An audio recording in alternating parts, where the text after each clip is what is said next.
ਸਤਿਨਾਮ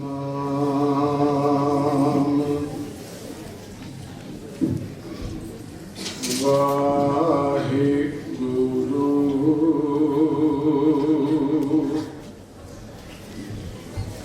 ਸਾਹਿਬ JIO.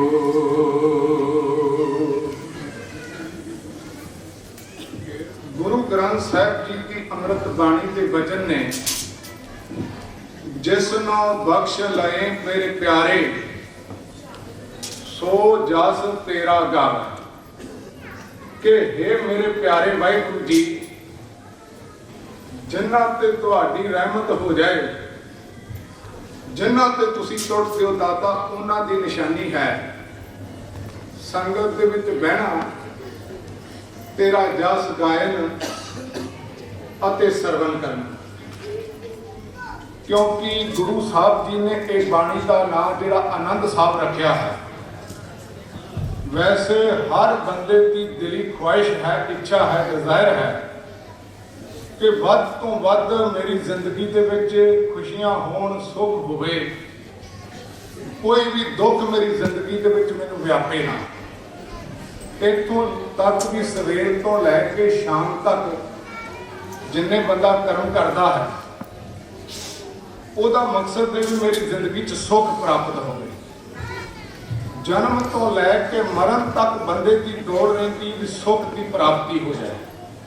भावें दुनियावी तौर पर बंदा धन दौलत की प्राप्ति करना चाहता है, रुतबे की प्राप्ति, परिवारक सांझ, समाजिक रुतबे हासिल करना चाहता है, जब इतों तक भी धर्म की दुनिया के विच आके जदों बंदा धर्म के कर्म करता है ਉਹਦੇ ਪਿੱਛੇ भी इच्छा सुख की प्राप्ति की है। इसलिए गुरु साहब जी ने बाणी के अंदर जिक्र किया है साड़ी साइकोलॉजी समझ के कि सुख को मांगा सब को, दुख ना मांगा कोई। इसे आके भी असं कहने भाई साहब अरदास करो मेरा शरीर आरोग हो जाए, मेरा कारोबार चंगा चल पाए, पुत्र पढ़ जाए, धी का घर वास्ते कोई ना कोई साडी अरदास सुख की प्राप्ति की होंगी है। पर हजूर कहते ने दुख ना मांगा कोई। कोई भी बंदा अपनी जिंदगी के अंदर दुख नहीं मंगता वेख्या। तुसीं वेखो कदे अरदास नहीं बंदे ने की होगी कि मेरे लिए अरदास करो मेरे शरीर में रोग लग जाए, कारोबार डाउन हो जाए, समाज के विच मेरी इंसल्ट होवे जां मेरे परिवारक रिलेशन ठीक ना रहन। इस किस्म की साडी अरदास नहीं होती। पर गुरु साहब जी कहते ने सुख को मांगा सब को, दुख ना मांगा कोई, पर सुख है को दुख अगला। अगला का मतलब है जदों बंदे की जिंदगी वेखी जाती है उहदे विच दुख बहुत ज्यादा। इतों तक भी चिंतित ही दिसै सब कोई। हजूर ने कहा नानक दुखिया सब संसार। बाबा फरीद जी कहते हैं दुख सबाए जग हर थां ते दुख है। इसका कारण की है? विद्वान कहते हैं ਜਿਹੜੀਆਂ चीज़ां वैल्यूएबल ਹੁੰਦੀਆਂ ना, जिन्हां दा साडी जिंदगी दे विच कोई मुੱਲ ਹੁੰਦਾ ਉਹਨਾਂ चीज़ां की प्राप्ति दे लई यतन करने पैंदे ने। ते ਜਿਹੜੀਆਂ वैल्यूएबल नहीं ਹੁੰਦੀਆਂ वो अपने आप ही जिंदगी के अंदर प्रवेश कर जांदियां ने। जिवें सफाई की वैल्यू है तो रोज साफ करने के लिए यतन करने पैंदे ने, पर धूड़ अपने आप ही आके चीज़ों को गंदियां कर देंदी है। जिवें फसल किसी जिमीदार ने बीजनी होवे ਉਹਦੇ ਲਈ बड़ा उद्यम करने की लोड़ है, पर अपने आप ही नादीन जां ਉਹਦੇ ਚ घाह फूस पुग जाता जिहड़ा फसल ਨੂੰ बर्बाद करता। इस तरह बंदे ने सत संतोख दया धर्म सिखना होवे ते नैतिकताई दे बंदे नूं लैसन पढ़ाउण दी लोड़ है। बड़े बड़े फिलोसफे जिहड़े लिखे जाते हैं सारे धर्मां दे स्क्रिप्चर्स जां जिन्ने पैगंबर आए हैं बंदे नूं चंगे गुण सिखाउण दे लई आए हैं। पर काम क्रोध लोभ मोह हंकार ईर्खा द्वेष निंदा चुगली नशे च बंदे नूं गवाचना होवे ਉਹਦੇ ਲਈ ਕਿਸੇ ਨੇ ਜਿਹੜਾ ਸਪੈਸ਼ਲ ਅਸਥਾਨ ਨਹੀਂ ਬਣਾਇਆ ਵੀ ਚਲੋ ਨਿੰਦਾ ਚੁਗਲੀ ਸਿਖਾ ਦਈਏ ਜਾਂ ਸ਼ਰਾਬ ਦੇ ਬੈਨੀਫਿਟ ਕੋਈ ਬੰਦਾ ਦੱਸੇ ਤੇ ਵੱਡਾ ਲੰਮਾ ਚੌੜਾ ਲੈਕਚਰ ਕਰੇ। पर असल दे विच फिर भी बंदा औगणा दे विच भी गलतान है ਨਸ਼ਿਆਂ ਫਰੈਤਾਂ ਦੇ ਵਿੱਚ ਵੀ ਗਲਤਾਨ ਹੈ। ਇਹ ਵੀ ਗੁਰੂ ਗ੍ਰੰਥ ਸਾਹਿਬ ਜੀ ਦੀ ਬਾਣੀ ਨੇ ਜਵਾਬ ਦਿੱਤਾ ਹੈ। ਹਜ਼ੂਰ ਕਹਿੰਦੇ ਨੇ ਫਾਸਨ ਕੀ ਵਿਦ ਸਭ ਤੋਂ ਜਾਣੈ, ਛੂਟਣ ਕੀ ਇੱਕ ਕੋਈ। ਫਸਣ ਦੀਆਂ ਵਿਧੀਆਂ ਸਾਰੇ ਲੋਕ ਜਾਣਦੇ ਨੇ, ਕਿਉਂਕਿ ਸੁਖੈ ਕੋ ਦੁੱਖ ਅਗਲਾ ਜਿਹੜਾ ਸ਼ਬਦ ਹੈ ਨਾ, ਜਿੰਨਾ ਬੰਦਾ ਜ਼ਿੰਦਗੀ 'ਚ ਸੁੱਖ ਮੰਗਦਾ ਹੈ, ਇਹਦੀ ਜ਼ਿੰਦਗੀ ਦੇ ਵਿੱਚ ਦੁੱਖ ਜਿਹੜੇ ਵਿਆਪਕ ਨੇ, ਜ਼ਿਆਦਾ ਦੁੱਖ ਨੇ। ਇਹਦਾ ਕਾਰਨ ਹਜ਼ੂਰ ਨੇ ਦੱਸਿਆ ਮਨ ਨੂੰ ਬੂਝ ਨਾ ਹੋਏ, ਕਿਉਂਕਿ ਬੰਦਾ ਗੁਰੂ ਦੇ ਰਾਹ ਤੋਂ ਭਟਕ ਕੇ ਜਦੋਂ ਮਨ ਨੂੰ ਮੁਖੀ ਬਣਾ ਕੇ ਸੁੱਖਾਂ ਦੀ ਤਲਾਸ਼ ਕਰਦਾ ਹੈ, ਮਨ ਕੀ ਕਹਿੰਦਾ ਹੈ ਗੁਰੂ ਗ੍ਰੰਥ ਸਾਹਿਬ ਜੀ ਦੀ ਬਾਣੀ ਦੇ ਅੰਦਰ। ਅੱਜ ਸਾਨੂੰ ਕੋਈ ਪੁੱਛਿਆ ਜਾਏ ਵੀ ਸੁੱਖ ਕੀ ਹੈ, ਬੰਦਾ ਕਹਿੰਦਾ ਜਿਹਦੇ ਕੋਲ ਧਨ ਦੌਲਤ ਦੀ ਬਹੁਤਾਤ ਹੈ, ਜਿਹਦੇ ਕੋਲ ਰੁਤਬਾ ਹੈ, ਸਰੀਰਕ ਤੌਰ ਤੇ ਤੰਦਰੁਸਤੀ ਹੈ, ਉਹ ਬੰਦਾ ਜਿਹੜਾ ਸੁੱਖ ਮੰਨ ਰਿਹਾ ਹੈ। ਗੁਰੂ ਸਾਹਿਬ ਜੀ ਨੇ ਬਾਣੀ ਦੇ ਅੰਦਰ ਜ਼ਿਕਰ ਕੀਤਾ ਹੈ, ਸੁਖ ਨਾਹੀ ਬਹੁਤਾ ਧਨ ਖਾਟੇ, ਕਿ ਧਨ ਦੌਲਤ ਖੱਟਣ ਦੇ ਨਾਲ ਵੱਧ ਤੋਂ ਵੱਧ ਅਣ ਕਰਨ ਦੇ ਨਾਲ ਵੀ ਬੰਦੇ ਦੀ ਜ਼ਿੰਦਗੀ 'ਚ ਸੁੱਖ ਨਹੀਂ ਵਾਪਰਦਾ। ਤੁਸੀਂ ਵੇਖੋ ਅੱਜ ਬੰਦੇ ਕੋਲ ਜਿੰਨੇ ਸਾਧਨ ਨੇ ਨਾ, ਅੱਜ ਤੋਂ 100 ਸਾਲ ਪਿੱਛੇ ਚਲੇ ਜਾਈਏ ਇੰਨੇ ਸਾਧਨ ਨਹੀਂ ਸੀ ਖਾਣ ਪੀਣ ਪਹਿਨਣ ਦੇ। ਅੱਜ ਹਰ ਬੰਦਾ ਪੁਰਾਣੇ ਸਮੇਂ ਦੇ ਰਾਜਿਆਂ ਮਹਾਰਾਜਿਆਂ ਵਰਗੀ ਜ਼ਿੰਦਗੀ ਜਿਹੜੀ ਜੀ ਸਕਦਾ, ਪਰ ਇੰਨੇ ਸਾਧਨ ਹੁੰਦਿਆਂ ਵੀ ਬੰਦੇ ਦੀ ਜ਼ਿੰਦਗੀ ਇਸ ਤਰ੍ਹਾਂ ਬੜੇ ਕਮਾਲ ਦੀ ਇੱਕ ਜਿਹੜੀ ਹਕੀਕਤ ਘਟਨਾ ਹੈ ਸਮਝਣ ਦੇ ਲਈ। ਕਿਉਂਕਿ ਸਾਈਕੋਲੋਜਿਸਟ ਕਹਿੰਦੇ ਨੇ ਜਿਸ ਗੱਲ ਨੂੰ ਸਮਝਣਾ ਹੋਵੇ ਘਟਨਾ ਦੇ ਨਾਲ ਜਾਂ ਕੋਈ ਹਾਸੇ ਦੀ ਚੀਜ਼ ਨਾਲ ਸਮਝਣਾ ਹੋਵੇ ਬੜੀ ਜਲਦੀ ਤੇ ਲੌਂਗ ਟਾਈਮ ਬੰਦੇ ਦੀ ਮੈਮਰੀ ਦੇ ਵਿੱਚ ਬੰਦੇ ਨੂੰ ਯਾਦ ਰਹਿੰਦੀ ਹੈ। ਆ ਕੁਝ ਸਮਾਂ ਪਹਿਲਾਂ ਨਾ ਪੋਪ ਇੱਕ ਵਾਰੀ ਬ੍ਰਾਜ਼ੀਲ ਦੇਸ਼ ਦੇ ਇੱਕ ਮਿਊਜ਼ੀਅਮ ਦੇ ਵਿੱਚ ਗਏ। ਉੱਥੇ ਉਹਨਾਂ ਨੇ ਵੇਖਿਆ ਇੱਕ ਅਜੀਬ ਕਿਸਮ ਦੀ ਫੋਟੋ ਤਸਵੀਰ ਲੱਗੀ ਹੋਈ ਸੀ। ਇੱਕ ਡੱਡੂ ਜਿਹਦੇ ਇੱਕ ਹੱਥ ਦੇ ਵਿੱਚ ਉਹਨਾਂ ਨੇ ਚਿਕਨ ਬਣਾਇਆ ਹੋਇਆ ਸੀ, ਦੂਸਰੇ ਹੱਥ ਦੇ ਵਿੱਚ ਇੱਕ ਵਾਈਨ ਦੀ ਬੋਤਲ ਸ਼ਰਾਬ ਦੀ ਦਿੱਤੀ ਹੋਈ ਸੀ, ਜੀਭ ਉਹਦੀ ਬਾਹਰ ਨਿਕਲੀ ਹੋਈ ਸੀ। ਉਹਨੂੰ ਸੂਲੀ ਦੇ ਉੱਤੇ ਇਸ ਤਰ੍ਹਾਂ ਲੱਗਦਾ ਸੀ ਜਿਵੇਂ ਟੰਗਿਆ ਗਿਆ ਹੋਵੇ। ਉਹਦੀਆਂ ਲੱਤਾਂ ਇਸ ਤਰ੍ਹਾਂ ਦੀਆਂ ਸੀ ਜਿਵੇਂ ਡਾਂਸ ਕਰ ਰਿਹਾ ਹੋਵੇ। ਤੇ ਪੋਪ ਨੂੰ ਇਹ ਗੱਲ ਚੰਗੀ ਨਾ ਲੱਗੀ। ਉਹਨੇ ਆਪਣੇ ਪੁਆਇੰਟ ਆਫ ਵਿਊ ਦੇ ਨਾਲ ਦੇਖਿਆ ਕਿ ਸ਼ਾਇਦ ਇਹ ਈਸਾ ਜੀ ਦੀ ਨਕਲ ਕੀਤੀ ਗਈ। ਉਹਨੇ ਮਿਊਜ਼ੀਅਮ ਦੇ ਮਾਲਕ ਨੂੰ ਸੱਦ ਕੇ ਕਿਹਾ ਵੀ ਇਹ ਤੋਹੀਨ ਹੈ, ਵੀ ਇਹ ਸਾਡੇ ਡੱਡੂ ਨੂੰ ਸੂਲੀ ਤੇ ਚੜਾਇਆ ਗਿਆ। ਅਸਲ ਦੇ ਵਿੱਚ ਇਹ ਮੈਨੂੰ ਲੱਗਦਾ ਈਸਾ ਜੀ ਦੀ ਤੋਹੀਨ ਕਰਨ ਦੇ ਲਈ ਇੱਕ ਘਟਨਾ ਘਟਦੀ, ਇਸ ਕਰਕੇ ਫੋਟੋ ਉਤਾਰ ਦਿੱਤੀ ਜਾਏ। ਪਰ ਉਹਨਾਂ ਨੇ ਕਿਹਾ ਨਹੀਂ, ਤੁਹਾਡੇ ਸੈਂਟੀਮੈਂਟਸ ਦੀ ਅਸੀਂ ਕਦਰ ਜ਼ਰੂਰ ਕਰਨੇ ਆ, ਪਰ ਪਹਿਲਾਂ ਉਸ ਆਰਟਿਸਟ ਨੂੰ ਜਿਹਨੇ ਇਹ ਫੋਟੋ ਬਣਾਈ ਹੈ ਉਹਨੂੰ ਪੁੱਛਣਾ ਪਏਗਾ। ਉਹਨਾਂ ਨੇ ਪੁੱਛਿਆ ਤੇ ਉਹ ਕਹਿਣ ਲੱਗਾ ਵੀ ਮੇਰੇ ਕਹਿਣ ਦਾ ਮਤਲਬ ਹੈ ਅੱਜ ਬੰਦੇ ਕੋਲ ਇੰਨੇ ਸਾਧਨ ਨੇ ਸੁੱਖ ਦੇ ਵੀ ਉਹ ਜੋ ਚਾਹੁੰਦਾ ਉਹ ਖਾ ਪੀ ਵੀ ਰਿਹਾ, ਤੇ ਫਿਰ ਜੋ ਪਹਿਨਣਾ ਚਾਹੁੰਦਾ ਪਹਿਨਣ ਦੇ ਵੀ ਸਾਧਨ ਉਹਦੇ ਕੋਲ ਨੇ। ਕਲੱਬਾਂ ਪੱਬਾਂ ਦੇ ਵਿੱਚ ਜਾ ਕੇ ਡਾਂਸ ਵੀ ਕਰ ਰਿਹਾ ਹੈ। ਤੇ ਉਹ ਡੱਡੂ ਦੀ ਜੀਭ ਨਿਕਲੀ ਹੋਈ ਸੀ। ਕਹਿੰਦਾ ਤਾਂ ਵੀ ਜਦੋਂ ਬੰਦੇ ਦੀ ਹਕੀਕੀ ਜੀਵਨ ਨੂੰ ਫੋਲ ਕੇ ਵੇਖਦੇ ਆ ਨਾ, ਤੇ ਇਸ ਤਰ੍ਹਾਂ ਲੱਗਦਾ ਜਿਵੇਂ ਇਹਦੀ ਜੀਭ ਬਾਹਰ ਨਿਕਲੀ ਹੋਵੇ ਤੇ ਅੰਦਰੋਂ ਬੜਾ ਦੁਖੀ ਪਰੇਸ਼ਾਨ ਹੋਵੇ। ਇੱਕ ਹੱਥ ਨਾਲ ਖਾ ਰਿਹਾ ਹੈ, ਪੀ ਰਿਹਾ ਹੈ, ਡਾਂਸ ਕਰ ਰਿਹਾ ਹੈ, ਦੁਨੀਆ ਦੇ ਸਾਰੇ ਪਦਾਰਥ ਹੰਡਾ ਰਿਹਾ ਹੈ, ਪਰ ਫਿਰ ਵੀ ਅੰਦਰੋਂ ਜਿਹੜਾ ਬੰਦਾ ਬੜਾ ਦੁਖੀ ਤੇ ਪਰੇਸ਼ਾਨ ਹੈ। ਤੇ ਤੁਸੀਂ ਵੇਖੋ ਜਿੰਨੇ ਸਾਧਨ ਬੰਦੇ ਨੂੰ ਖੁਸ਼ ਕਰਨ ਲਈ ਜਿਹੜੇ ਜੁਟਾਏ ਗਏ ਨੇ, ਸਾਇੰਸ ਦੇ ਜਿੰਨਾ ਐਵੋਲੂਸ਼ਨ ਵਾਪਰਿਆ, ਮੈਡੀਕਲ ਸਾਇੰਸ ਦੀਆਂ ਜਿੰਨੀਆਂ ਦਵਾਈਆਂ ਬੰਦੇ ਲਈ ਆਜ਼ਾਦ ਹੋਈਆਂ ਨੇ, ਜਿੰਨੀ ਸਾਈਕੋਲੋਜੀ ਹੈ, ਜਿੰਨੀ ਫਿਲਾਸਫੀ ਹੈ, ਜਿੰਨੇ ਦੁਨੀਆ ਤੇ ਪੈਗੰਬਰ ਆਏ ਨੇ, ਜਿੰਨੇ ਸਕ੍ਰਿਪਚਰਸ ਧਾਰਮਿਕ ਗ੍ਰੰਥ ਜਿਹੜੇ ਲਿਖੇ ਗਏ ਨੇ, ਇਹ ਸਾਰੇ ਬੰਦੇ ਨੂੰ ਖੁਸ਼ ਕਰਨ ਦੇ ਲਈ ਨੇ। ਬੰਦੇ ਨੂੰ ਇਹੋ ਜਿਹਾ ਵੇ ਆਫ ਲਾਈਫ ਜਿਹਦੇ ਨਾਲ ਉਹ ਬੰਦਾ ਆਨੰਦਮਈ ਜ਼ਿੰਦਗੀ ਬਤੀਤ ਕਰ ਸਕੇ।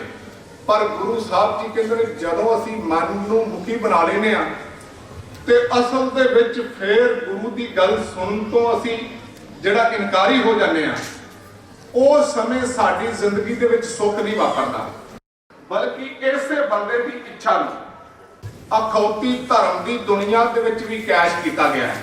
ਕਿਉਂਕਿ ਬੰਦਾ ਇੱਥੇ ਇੰਨਾ ਜ਼ਿਆਦਾ ਪਰੇਸ਼ਾਨ ਤੇ ਦੁਖੀ ਹੈ। ਬਹੁਤੀ ਵਾਰੀ ਬੰਦਾ ਹੌਸਲਾ ਹੀ ਛੱਡ ਗਿਆ ਹੈ। ਅੱਜ ਬੰਦਾ ਕਹਿੰਦਾ ਜੀ ਵੇਖੋ ਜੀ ਚਿੰਤਾ ਤੇ ਸਾਰਿਆਂ ਨੂੰ ਹੈ। ਜਦੋਂ ਪੁੱਛਿਆ ਜਾਏ ਕਿ ਤੁਹਾਨੂੰ ਚਿੰਤਾ ਹੈ ਤੇ ਬੰਦਾ ਕਹਿੰਦਾ ਜੀ ਚਿੰਤਾ ਤੋਂ ਰਹਿਤ ਤੇ ਅੱਜ ਕੱਲ੍ਹ ਕੋਈ ਹੋਏਗਾ ਹੀ ਨਹੀਂ। ਤੇ ਇਸੇ ਕਰਕੇ ਬੰਦੇ ਦੀ ਇਸ ਬਿਰਤੀ ਨੂੰ ਧਰਮ ਦੀ ਦੁਨੀਆ 'ਚ ਵੀ ਕੈਸ਼ ਕੀਤਾ ਗਿਆ। ਜਦੋਂ ਸਵਰਗਾਂ ਦੇ ਲਾਲਚ ਦਿੱਤੇ ਜਾਂਦੇ, ਪੁਜਾਰੀ ਨੇ ਵੇਖਿਆ ਕਿ ਬੰਦਾ ਦੁੱਖਾਂ ਤੋਂ ਬੜਾ ਘਬਰਾਉਂਦਾ ਹੈ, ਸੁੱਖਾਂ ਦੀ ਬੰਦੇ ਦੇ ਅੰਦਰ ਚਾਹਤ ਹੈ, ਜ਼ਿੰਦਗੀ ਦੇ ਅੰਦਰ ਤੇ ਇਹੋ ਜਿਹਾ ਪ੍ਰਬੰਧ ਜਿਹੜਾ ਕੀਤਾ ਨਹੀਂ ਗਿਆ ਵੀ ਜਿਹੜਾ ਬੰਦੇ ਨੂੰ ਸੁਖੀ ਕਰ ਸਕੇ। ਫਿਰ ਉਹਨਾਂ ਨੇ ਧਰਮ ਮਰਨ ਤੋਂ ਬਾਅਦ ਆਫਟਰ ਡੈਥ ਲਾਰੇ ਲਾਏ ਕਿ ਜੇ ਤੁਸੀਂ ਧਰਮ ਦੇ ਇਹ ਕਿਰਿਆਕਰਮ ਜੋ ਅਸੀਂ ਕਹਿੰਦੇ ਆ ਉਹਦੇ ਮੁਤਾਬਕ ਚੱਲੋ ਤੇ ਜਿਉਂਦਿਆਂ ਤੇ ਨਹੀਂ ਮਰਨ ਤੋਂ ਬਾਅਦ ਤੁਹਾਨੂੰ ਸਵਰਗ ਮਿਲ ਜਾਏਗਾ, ਜਿੱਥੇ ਸਾਰੇ ਸੁੱਖਾਂ ਦੀ ਕਲਪਨਾ, ਇਸਲਾਮ ਦਾ ਜਿਹੜੇ ਦੁੱਖ ਸਨ ਉਹਨਾਂ ਦੀ ਸੁੱਖਾਂ ਦੀ ਕਲਪਨਾ ਕੀਤੀ ਗਈ। ਵੱਖ-ਵੱਖ ਇਲਾਕਿਆਂ ਦੇ ਮੁਤਾਬਕ ਜਿਵੇਂ ਦੇ ਦੁੱਖ ਸਨ ਉਹਨਾਂ ਸਾਰਿਆਂ ਦਾ ਸੋਲੂਸ਼ਨ ਸਵਰਗ ਦੇ ਵਿੱਚ ਦੱਸਿਆ ਗਿਆ। ਤੇ ਗੁਰੂ ਗ੍ਰੰਥ ਸਾਹਿਬ ਜੀ ਦੀ ਅੰਮ੍ਰਿਤ ਬਾਣੀ ਨੇ ਸਵਰਗ ਤੇ ਨਰਕ ਨੂੰ ਟੋਟਲੀ ਰਿਜੈਕਟ ਕੀਤਾ ਹੈ। ਕਵਨ ਸਵਰਗ ਕਿਆ ਨਰਕ ਵਿਚਾਰਾ ਸੰਤਨ ਦੋ ਰਾਧੇ, ਹਮ ਕਾਹੂ ਕੀ ਕਾਨ ਨਾ ਕੱਢਤੇ ਆਪਣੇ ਗੁਰ ਪ੍ਰਸਾਦੇ। ਗੁਰੂ ਸਾਹਿਬ ਜੀ ਨੇ ਦੋਵਾਂ ਨੂੰ ਟੋਟਲੀ ਜਿਹੜਾ ਰੱਦ ਕਰ ਦਿੱਤਾ ਹੈ। ਤੇ ਡਾਕਟਰ ਨਰਿੰਦਰ ਸਿੰਘ ਕਪੂਰ ਨੇ ਬੜੇ ਕਮਾਲ ਦੇ ਸ਼ਬਦ ਲਿਖੇ ਨੇ। ਉਹ ਕਹਿੰਦੇ ਨੇ ਚੰਗੇ ਬੰਦੇ ਨੂੰ ਕਦੇ ਵੀ ਸਵਰਗ ਦੇ ਵਿੱਚ ਜਾਣ ਦੀ ਲੋੜ ਨਹੀਂ ਹੁੰਦੀ। ਜਿਹੜਾ ਹਾਰਡ ਵਰਕ ਕਰਨਾ ਜਾਣਦਾ ਹੈ, ਜਿਹਦੇ ਕੋਲ ਜ਼ਿੰਦਗੀ ਜਿਉਣ ਦਾ ਢੰਗ ਨੌਲੇਜ ਹੈ, ਜਿਹੜਾ ਦੁਨੀਆ ਦੇ ਅੰਦਰ ਚੰਗਾ ਕੰਮ ਕਰਦਾ ਹੈ, ਉਹਨੂੰ ਸਵਰਗ ਦੇ ਵਿੱਚ ਜਾਣ ਦੀ ਲੋੜ ਨਹੀਂ ਹੁੰਦੀ। ਚੰਗਿਆਈਆਂ ਦੇ ਰੂਪ ਦੇ ਵਿੱਚ ਸਾਰਾ ਸਵਰਗ ਹੀ ਉਹਦੇ ਅੰਦਰ ਪੈਦਾ ਹੋ ਜਾਂਦਾ। ਚੰਗਾ ਬੰਦਾ ਜਿੱਥੇ ਚਲਾ ਜਾਏ ਉੱਥੇ ਸਵਰਗ ਵਰਗਾ ਵਾਤਾਵਰਨ ਪੈਦਾ ਕਰ ਦਿੰਦਾ ਹੈ।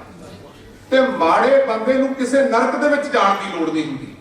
ਜਿਹਦੇ ਅੰਦਰ ਆਲਸ ਹੈ, ਜਿਹਦੇ ਅੰਦਰ ਕਾਮ ਕ੍ਰੋਧ ਲੋਭ ਮੋਹ ਹੰਕਾਰ ਨੇ, ਜਿਹੜਾ ਆਪਣੀ ਇਹ ਬੈਡ ਡੀਲਸ ਦੇ ਅੰਦਰ ਲਗਾਤਾਰ ਗਲਤਾਨ ਹੈ, ਅਸਲ ਦੇ ਵਿੱਚ ਉਹ ਆਪਣੀ ਜ਼ਿੰਦਗੀ 'ਚ ਜਿੱਥੇ ਚਲਾ ਜਾਏ ਉੱਥੇ ਨਰਕ ਵਰਗਾ ਵਾਤਾਵਰਨ ਪੈਦਾ ਕਰ ਲੈਂਦਾ ਹੈ। ਤੇ ਅਸਲ ਵਿੱਚ ਸੱਚ ਤੇ ਇਹ ਵੇ ਕਿ ਸਵਰਗ ਨਰਕ ਦੀ ਜਿਹੜੀ ਕਲਪਨਾ ਸੀ, ਡਰੇ ਹੋਏ ਬੰਦਿਆਂ ਨੂੰ ਨਰਕ ਤੋਂ ਡਰਾਉਣ ਦੇ ਲਈ ਤੇ ਸੁੱਖਾਂ ਦੇ ਲਾਲਚੀ ਬੰਦਿਆਂ ਨੂੰ ਸੁੱਖ ਦਾ ਲਾਲਚ ਦੇਣ ਲਈ, ਇਹ ਬੜੀ ਕਾਰਗਰ ਇਸ ਲਈ ਵੀ ਸੀ ਕਿਉਂਕਿ ਕਿਸੇ ਬੰਦੇ ਨੂੰ ਬਾਬਾ ਜੀ ਨੇ ਬਾਣੀ 'ਚ ਕਿਹਾ ਬਾਤਨ ਹੀ ਬੈਕੁੰਠ ਬਖਾਨਾ, ਗੱਲਾਂ ਦੇ ਨਾਲ ਤੇ ਲੋਕ ਕਹਿੰਦੇ ਸਭ ਨੂੰ ਚਰਨ ਕਹਿਤ ਹੈ ਉਹਾਂ, ਵੀ ਸਾਰੇ ਕਹਿੰਦੇ ਸੀ ਵੀ ਮਰਨ ਤੋਂ ਬਾਅਦ ਸਵਰਗ ਦੀ ਪ੍ਰਾਪਤੀ, ਮਤਲਬ ਸਾਰੇ ਕਹਿੰਦੇ ਨੇ ਸਿੱਖ ਧਰਮ ਤੋਂ ਇਲਾਵਾ ਤੇ ਵੀ ਸਵਰਗ ਦੀ ਪ੍ਰਾਪਤੀ ਹੈ। ਪਰ ਜਿਹੜੇ ਲੋਕ ਧਰਤੀ ਤੇ ਜੀ ਰਹੇ ਸਨ ਉਹਨਾਂ ਦਾ ਕੋਈ ਐਕਸਪੀਰੀਅੰਸ ਨਹੀਂ, ਅਸੀਂ ਮਰ ਕੇ ਨਹੀਂ ਵੇਖਿਆ ਵੀ ਸਵਰਗ ਕੀ ਹੁੰਦਾ। ਅਸੀਂ ਕੇਵਲ ਸੁਣੀਆਂ ਸੁਣਾਈਆਂ ਗੱਲਾਂ ਤੇ ਯਕੀਨ ਕਰਦੇ ਹਾਂ।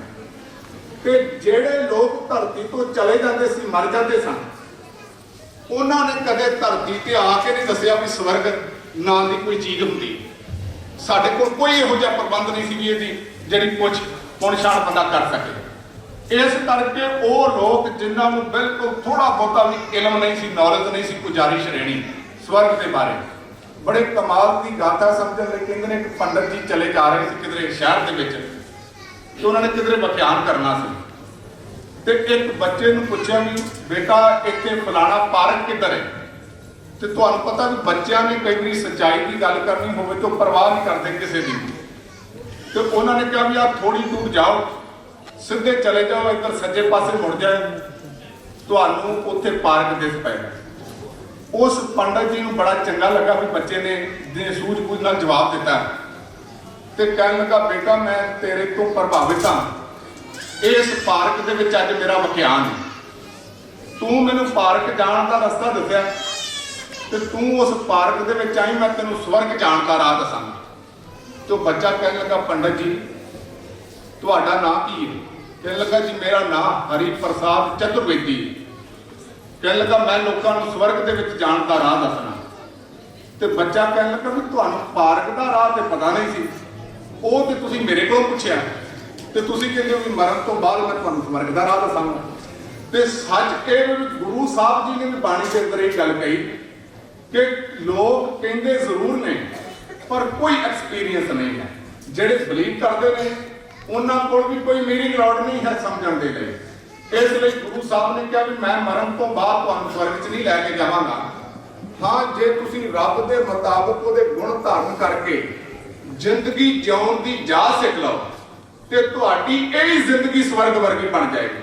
गुरु साहब जी ने बाणी के अंदर जिक्र किया है कि असल में स्वर्ग कहो कबीर कहिए काहे, साध संगत बैकुंठ आहे। तुहानू आफ्टर डेथ स्वर्ग लभण की लोड़ नहीं रहेगी, तुहाडी यह जिंदगी स्वर्ग नालों भी चंगी बन जाएगी।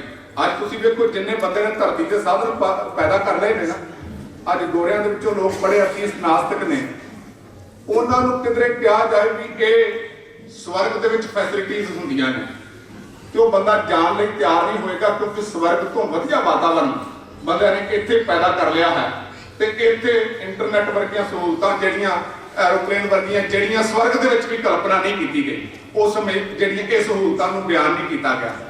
ते गुरु साहब जी ने बाणी के अंदर जिक्र किया भी जे बंदा सुधर जाए, असल में इसका कारण है स्वर्ग का, जिहड़ा बंदा बाद दे विच आफ्टर डेथ आनंद मानना चाहता है कि बंदे ने इत्थे जात पात ऊंच नीच अमीर गरीब वितकरे बंदे दे अंदर दे अवगुण इन्हां दे विच उलझ के अज्ञानता दे विच उलझ के अपनी जिंदगी नूं परेशान ते दुखी इन्ना कर लिया है। जिवें गुरु साहब जी ने तो बाणी दे विच कहा है भी धरती असल दे विच धर्मशाल है ते धरती सारा स्वर्ग है। अकाल पुरख वाहिगुरू दी पैदा कीती, क्योंकि ये जग सच्चे की है कोठड़ी सच्चे का विश्वास, जिथे रब रहिंदा होवे असल दे विच ओह धरती स्वर्ग वर्गी होनी चाहिए सी, पर बंदे ने इन्ना ज्यादा अपने अवगुणां दा शिकार हो गया कि हुण बंदे नूं उम्मीद ही मुक गई भी धरती भी कदे स्वर्ग बन सकदी है।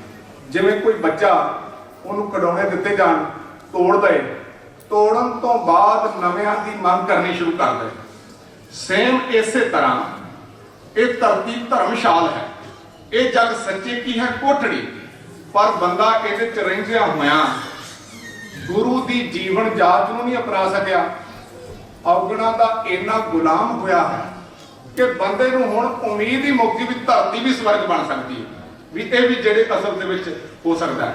ते बंदा इस रूप दे विच आप सुधरन दी बजाय आफ्टर डेथ स्वर्ग की कल्पना सुख की कल्पना करता है। ते किसी विद्वान का बड़ा कमाल का कथन है, इन्हां सारे पैगंबरां ने सानू सुधरन दे लई प्रेरणा की है। जे असीं सुधर गए तो सानू मरण तो बाद स्वर्ग जाण की लोड़ नहीं रहेगी। जे असीं सुधरे ना ते जे इस तरीके नाल स्वर्ग दे विच भी चले गए तो माफ करना वो भी स्वर्ग नहीं रहेगा। उत्थे भी मजहबां दीयां लड़ाइयां, उत्थे भी जात पात ऊंच नीच अमीर गरीब दीयां लड़ाइयां शुरू हो जाणगियां। ते बड़ा कमाल दी समझण दे लई गाथा, किधरे किधरे धार्मिक समागम चल रहा सी ते जेड़ा सज्जण प्रवचन कर रहे सन, लैक्चर डिलीवर कर रहे सन, उन्होंने सारे लोगों को जिहड़े समागम दे विच धार्मिक समागम च शामिल सन पूछया कि तुसीं सारे लोग स्वर्ग दे विच जाना चाहते हो? ते सारिਆਂ ने हाथ खड़ा किया भी हाँ असीं स्वर्ग दे विच जाना चाहते हैं। पर दो बंदे उत्थे ऐसे सन जिन्हां ने स्वर्ग दे विच जाण दे लई हाथ ना खड़ा किया। उन्हें पूछा भी तुहानू स्वर्ग की चाहत नहीं, बाकी सारे जाना चाहते हैं। एक पहले बंदे को पूछा भी तुसीं क्यों नहीं जाना चाहते? वो कहने लगा है जिहड़े लोग ने इत्थे ते धार्मिक समागम दे विच बड़े प्यार दे नाल तुहाडे तकरीर वचन सुन रहे हैं, पर इन्हां दे व्यवहार तो मैं वाकिफ हाँ, ये मैनूं इत्थे बड़ा तंग परेशान करते हैं। ते जे मैं इन्हां नाल स्वर्ग चला गया, इन्हां ने उत्थे मेरा खैरा नहीं छड्डना, ते उत्थे भी मैनूं तंग परेशान करनगे। मेरे लिए स्वर्ग गया ते ना गया एक बराबर हो जाएगा, मैनूं दुखी ते मैं उत्थे भी होवांगा, नरक वर्गा हो जाएगा। ते दूसरे ने पूछा भी तू क्यों नहीं स्वर्ग जाना चाहता? वो कहने लगा असल दे विच ये धरती इन्हां लोकां करके नरक बनी हुई, जे इन्ने बंदे स्वर्ग दे विच चले गए ते मैनूं स्वर्ग लभण दी होर इच्छा नहीं रहनी, ये धरती मेरे लिए स्वर्ग बन जाती। ते सच ये है कि गुरु साहब जी ने साडे सुधरन दे उत्ते जोर दिता, इस करके आफ्टर डेथ सानू कोई परम आनंद जां इस तरह कह लीए स्वर्ग की प्राप्ति होएगी। गुरु साहब ने कहा भी इस जिंदगी नूं असीं अकाल पुरख के गुणां दे विच रंग के जिहड़ी खुश बना सकते हैं, खुशी भरपूर बना सकते हैं। फिर दूसरी गल जिहड़े बंदे ने साधन लभे, गुरु साहब जी ने बाणी दे विच कहा सुख नाही बहुत धन खाटे, ਧਨ ਖੱਟਣ ਦੇ ਨਾਲ ਵੀ ਬੰਦੇ ਦੀ ਜ਼ਿੰਦਗੀ ਦੇ ਵਿੱਚ ਸੁੱਖ ਨਹੀਂ। ਸੁੱਖ ਨਾ ਹੀ ਪੇਕੇ ਨ੍ਰਿਤ ਨਾਟੇ, ਨਾਟਕ ਚਿਟਕ ਨਾਲ। ਅੱਜ ਵੇਖੋ ਸਵੇਰ ਤੋਂ ਸ਼ਾਮ ਤੱਕ ਬੰਦਾ ਕੰਮ ਤੋਂ ਥੱਕ ਕੇ ਆਏ ਨਾ, ਸ਼ਾਮ ਨੂੰ ਕਈ ਵਾਰੀ ਸੋਚਦਾ ਟੀਵੀ ਅੱਗੇ ਕੁਝ ਸਮਾਂ ਬਹਿ ਕੇ ਐਂਟਰਟੇਨ ਕਰ ਲਈਏ, ਜਾਂ ਕਿਸੇ ਵਿਸ਼ੇਸ਼ ਥਾਂ ਤੇ ਬੰਦਾ ਘੁੰਮਣ ਚਲਾ ਜਾਏ, ਜਾਂ ਬੰਦਾ ਕਈ ਵਾਰੀ ਨਸ਼ਿਆਂ ਦਾ ਸਹਾਰਾ ਲੈਂਦਾ। ਸ਼ਰਾਬ ਆਦਤ ਪੀ ਕੇ ਬੰਦਾ ਸੋਚਦਾ ਵੀ ਮੈਂ ਗਮ ਭੁਲਾ ਰਿਹਾ। ਕਹਿੰਦੇ ਨੇ ਕੋਈ ਬੰਦਾ ਸ਼ਰਾਬ ਪੀ ਰਿਹਾ ਸੀ ਤੇ ਨਾਲ ਦੇ ਬੰਦੇ ਨੇ ਪੁੱਛਿਆ ਵੀ ਤੁਹਾਡਾ ਸ਼ਰਾਬ ਪੀਣ ਦਾ ਕਾਰਨ ਕਿਉਂ ਰੋਜ਼ ਪੀਂਦੇ? ਇਹਦੇ ਨਾਲ ਸਿਹਤ ਖਰਾਬ ਹੁੰਦੀ। ਕਹਿੰਦਾ ਮੈਂ ਆਪਣੇ ਜੀਵਨ ਦੇ ਵਿੱਚ ਦੁਖੀ ਹਾਂ, ਜਿਹੜੇ ਗਮ ਮੇਰੇ ਕੋਲੋਂ ਹੈਂਡਲ ਨਹੀਂ ਹੋ ਰਹੇ, ਬੰਦੇ ਦੀ ਜ਼ਿੰਦਗੀ ਦੇ ਵਿੱਚੋਂ ਗਮ ਮੇਰੇ ਕੋਲੋਂ ਨਿਕਲ ਨਹੀਂ ਰਹੇ, ਇਸ ਕਰਕੇ ਗਮ ਨੂੰ ਭੁਲਾਉਣ ਦੇ ਲਈ ਮੈਂ ਸ਼ਰਾਬ ਪੀਂਦਾ। ਨਾਲ ਦੇ ਨੇ ਸੁਣ ਕੇ ਕਿਹਾ ਵੀ ਵੇਖੋ ਸ਼ਰਾਬ ਪੀਣ ਦੇ ਨਾਲ ਪ੍ਰੋਬਲਮਸ ਸੋਲਵ ਨਹੀਂ ਹੁੰਦੀਆਂ। ਇਹ ਸੁਣ ਕੇ ਉਹ ਕਹਿਣ ਲੱਗਾ ਕਿ ਜੂਸ ਪੀਣ ਨਾਲ ਕਿਹੜਾ ਪ੍ਰੋਬਲਮ ਸੋਲਵ ਹੋ ਜਾਂਦੀ। ਉਹਦਾ ਜਵਾਬ ਸੀ ਅਸਲ ਵਿੱਚ ਜਦੋਂ ਅਸੀਂ ਸ਼ਰਾਬ ਪੀ ਰਹੇ ਹੁੰਦੇ ਆ, ਜਿਵੇਂ ਬੰਦੇ ਨੂੰ ਥੋੜੀ ਜਿਹੀ ਸਰੀਰ ਨੂੰ ਸੱਟ ਲੱਗੇ ਸਾਨੂੰ ਦਰਦ ਮਹਿਸੂਸ ਹੁੰਦਾ ਹੈ, ਪਰ ਬੰਦੇ ਦਾ ਜ਼ਿਆਦਾ ਐਕਸੀਡੈਂਟ ਹੋ ਜਾਏ, ਬੰਦਾ ਕੋਮਾ ਦੇ ਵਿੱਚ ਚਲਾ ਜਾਏ, ਫਿਰ ਸਾਨੂੰ ਦਰਦ ਮਹਿਸੂਸ ਨਹੀਂ ਹੁੰਦਾ ਕੋਮਾ ਦੇ ਵਿੱਚ। ਇਸ ਤਰ੍ਹਾਂ ਜਦੋਂ ਅਸੀਂ ਨਸ਼ਿਆਂ ਦੇ ਵਿੱਚ ਗੁਆਚੇ ਹੁੰਦੇ ਆ ਜਾਂ ਇੰਟਰਟੇਨ ਫਿਲਮਾਂ ਆਦਿਕ ਵੇਖ ਕੇ ਨਾਟਕ ਚਿੱਟਕ ਅਸੀਂ ਕਲੱਬਾਂ ਪੱਬਾਂ ਦੀ ਜ਼ਿੰਦਗੀ ਦੇ ਵਿੱਚੋਂ ਬੰਦਾ ਸੁੱਖ ਲੱਭ ਰਿਹਾ ਹੁੰਦਾ, ਉਹ ਅਸਲ ਦੇ ਵਿੱਚ ਕੋਮਾ ਦੇ ਵਿੱਚ ਚਲਾ ਜਾਂਦਾ ਹੈ, ਉਹ ਬੇਹੋਸ਼ੀ ਦੀ ਹਾਲਤ ਦੇ ਵਿੱਚ ਹੁੰਦਾ ਹੈ। ਤੇ ਫਿਰ ਜਦੋਂ ਉਹਦੇ ਚੋਂ ਬਾਹਰ ਨਿਕਲਦਾ ਬੰਦਾ ਨਸ਼ਿਆਂ ਚੋਂ, ਉਹ ਇੰਟਰਟੇਨਮੈਂਟ ਦੇ ਵਿੱਚੋਂ, ਪ੍ਰੋਬਲਮ ਸਾਡੀਆਂ ਉੱਥੇ ਹੀ ਖੜੀਆਂ ਹੁੰਦੀਆਂ ਨੇ ਤੇ ਉਹ ਸਾਨੂੰ ਫੇਸ ਕਰਨਾ ਪੈਂਦਾ ਹੈ। ਤੇ ਗੁਰੂ ਸਾਹਿਬ ਜੀ ਨੇ ਜ਼ਿਕਰ ਕੀਤਾ ਵੀ ਇਸ ਢੰਗ ਦੇ ਨਾਲ ਵੀ ਜਿਹੜਾ ਬੰਦੇ ਦੀ ਜ਼ਿੰਦਗੀ ਦੇ ਵਿੱਚ ਸੁੱਖ ਨਹੀਂ ਪੈਦਾ ਹੋ ਸਕਦਾ। ਕਿਸੇ ਪੱਛਮੀ ਵਿਦਵਾਨ ਦਾ ਕਥਨ ਹੈ, ਉਹ ਕਹਿੰਦਾ happiness does not spring from physical or mental pleasure but from development of reason and adjustment of conduct to the principles. ਵੀ ਜਦੋਂ ਤੱਕ ਧਰਮ ਦੇ ਅਸੂਲਾਂ ਨੂੰ ਸਮਝ ਕੇ ਬੰਦਾ ਆਪਣੀ ਜ਼ਿੰਦਗੀ ਦੇ ਅੰਦਰ ਨਹੀਂ ਅਪਣਾਉਂਦਾ, ਬਾਹਰੀ ਤੌਰ ਤੇ ਜਿੰਨੇ ਮਰਜ਼ੀ ਸੁੱਖ ਦੇ ਸਾਧਨ ਜੁਟਾਏ ਹੋਣ, ਫਿਰ ਦੁੱਖਾਂ ਦੀ ਅਪਰੋਚ ਇਹ ਵੀ ਹੈ। ਦੋ ਤਰੀਕੇ ਨਾਲ ਬੰਦੇ ਤੇ ਅਸਰਅੰਦਾਜ਼ ਹੁੰਦੇ ਨੇ ਦੁੱਖ। ਜਾਂ ਤਾਂ ਬੰਦਾ ਬਹੁਤ ਜ਼ਿਆਦਾ ਲੰਮਾ ਸਮਾਂ ਦੁਖੀ ਹੋਵੇ, ਆਪਣੇ ਆਪ ਦੇ ਪ੍ਰਤੀ ਗਿਲਾਨੀ ਦੇ ਨਾਲ, ਨਫ਼ਰਤ ਨਾਲ ਭਰ ਜਾਂਦਾ। ਬੰਦਾ ਕਹਿੰਦਾ ਸਾਰਾ ਜ਼ਿੰਦਗੀ ਦਾ ਦੁੱਖ ਮੇਰੇ ਕਰਕੇ, ਮੈਂ ਹੀ ਮਨਹੂਸ ਹਾਂ, ਮੇਰੀ ਕਿਸਮਤ ਚੰਗੀ ਨਹੀਂ, ਮੇਰੀ ਜ਼ਿੰਦਗੀ ਦੇ ਅੰਦਰ ਹੀ ਦੁੱਖ ਕਿਉਂ ਨੇ। ਇਹ ਜਿਹੜੀ ਬੰਦੇ ਦੀ ਗੱਲ ਹੈ, ਇਹ ਬੰਦੇ ਨੂੰ ਆਤਮ ਗਿਲਾਨੀ ਤੇ ਸੁਸਾਈਡ ਦੇ ਰਾਹ ਦੇ ਉੱਤੇ ਪਾ ਦਿੰਦੀ ਹੈ, ਆਤਮ ਹੱਤਿਆ ਦੇ ਰਾਹ ਦੇ ਉੱਤੇ ਬੰਦਾ ਪੈ ਜਾਂਦਾ ਹੈ। ਤੇ ਜਿਹੜੇ ਵਿਦਵਾਨ ਨੇ ਅਸਲ ਦੇ ਵਿੱਚ ਵੇਖੋ, ਕਈ ਵਾਰੀ ਅੱਜ ਵੀ ਸੱਜਣ ਸਵਾਲ ਕਰਦੇ ਨੇ ਵੀ ਗੁਰਮਤਿ ਕਿਸਮਤ ਨੂੰ ਮੰਨਦੀ ਹੈ ਜਾਂ ਨਹੀਂ। ਗੁਰੂ ਸਾਹਿਬ ਜੀ ਨੇ ਬਾਣੀ ਦੇ ਅੰਦਰ ਸਾਨੂੰ ਪਹਿਲਾ ਜਿਹੜਾ ਸਿਧਾਂਤ ਕਿਰਤ ਕਰੋ ਦਿੱਤਾ, ਤੇ ਅੰਗਰੇਜ਼ ਨੂੰ ਬੜੇ ਪ੍ਰੈਕਟੀਕਲ ਲੋਕ ਨੇ, ਤੇ ਹਿੰਦੁਸਤਾਨ ਦੇ ਵਿੱਚ ਕਿਸਮਤ ਨੂੰ ਬੜਾ ਵਡਿਆਇਆ ਗਿਆ ਹੈ ਤੇ ਕਿਸਮਤ ਦੇ ਉੱਤੇ ਬੜੀਆਂ ਤਕਰੀਰਾਂ ਵੀ ਮਿਲ ਜਾਂਦੀਆਂ ਨੇ ਤੇ ਕਿਸਮਤ ਦੇ ਉੱਤੇ ਬਲੀਵ ਵੀ ਕੀਤਾ ਗਿਆ। ਤੇ ਨਹੀਂ ਤੇ ਆਮ ਕਰਕੇ ਇੰਗਲਿਸ਼ ਦੇ ਵਿੱਚ ਜਿਹੜਾ ਲਫ਼ਜ਼ ਹੈ ਨਾ, ਇਹ ਲੱਕ ਲਫ਼ਜ਼ ਹੈ ਕਿਸਮਤ ਦੀ ਥਾਂ ਤੇ, ਜਿਹਦਾ ਕਿਸੇ ਵਿਦਵਾਨ ਨੇ ਅਰਥ ਕੀਤਾ ਕਿ ਲੇਬਰ ਅੰਡਰ ਕਰੈਕਟ ਨੌਲੇਜ। ਜਦੋਂ ਕਰੈਕਟ ਨੌਲੇਜ ਦੇ ਅੰਡਰ ਜਦੋਂ ਅਸੀਂ ਵਰਕ ਕਰਦੇ ਹਾਂ ਲਗਾਤਾਰ, ਫਿਰ ਜ਼ਿੰਦਗੀ ਦੇ ਅੰਦਰ ਕੋਈ ਮਾੜਾ ਰਿਜ਼ਲਟ ਨਹੀਂ ਨਿਕਲਦਾ, ਬਲਕਿ ਚੰਗਾ ਰਿਜ਼ਲਟ ਨਿਕਲਦਾ। ਤੇ ਗੁਰੂ ਸਾਹਿਬ ਨੇ ਸਾਨੂੰ ਸਦਿਆਂ ਲਈ ਵੱਡਿਆਂ ਭਾਗਾਂ ਵਾਲੇ ਗੁਰੂ ਦੀ ਗਾਈਡੈਂਸ ਦੇ ਵਿੱਚ ਜਦੋਂ ਅਸੀਂ ਕੰਮ ਕਰ ਰਹੇ ਹਾਂ, ਸਤਿਗੁਰ ਸਿੱਖ ਕੋ ਨਾਮ ਧਨ ਦੇ, ਗੁਰ ਕਾ ਸਿੱਖ ਵਡ ਭਾਗੀ ਹੈ। ਇਹਦਾ ਮਤਲਬ ਸਾਡਾ, ਜੇ ਅਸੀਂ ਹਮੇਸ਼ਾ ਹੀ ਲੱਕੀ ਹੋ ਸਕਦੇ ਹਾਂ ਜੇ ਗੁਰੂ ਸਾਹਿਬ ਜੀ ਦੇ ਕੋਲੋਂ ਨਾਮ ਦੀ ਦਾਤ ਲੈ ਕੇ ਗੁਰੂ ਦੇ ਮੁਤਾਬਕ ਜੀਵਨ ਜੀਉਣਾ ਸਿੱਖ ਲਈਏ। ਨਹੀਂ ਤੇ ਇੱਥੇ ਬੰਦੇ ਜਿਹੜੇ ਕੈਸ਼ ਵੀ ਹੁੰਦੇ ਨੇ, ਜਿਹੜੇ ਲੋਕ ਚਲਾਕ ਲੋਕ ਨੇ, ਉਹਨਾਂ ਨੇ ਦੁਕਾਨਾਂ ਖੋਲੀਆਂ ਹੋਈਆਂ ਨੇ। ਉਹ ਕਹਿੰਦੇ ਨੇ ਵੇਖੋ ਤੁਹਾਡੇ ਹੱਥਾਂ ਤੇ ਲਕੀਰਾਂ ਹੁੰਦੀਆਂ ਜੀ, ਮੱਥੇ ਤੇ ਲੀਕਾਂ ਹੁੰਦੀਆਂ। ਅੱਜ ਵੀ ਲੋਕ ਕਹਿੰਦੇ ਨੇ ਜੀ ਮੱਥੇ ਤੇ ਲੀਕਾਂ ਹੁੰਦੀਆਂ, ਹਾਲਾਂਕਿ ਕੋਈ ਪੜ੍ਹ ਸਕਦਾ ਨਹੀਂ, ਕੋਈ ਇਹੋ ਜਿਹੀ ਭਾਸ਼ਾ ਨਹੀਂ।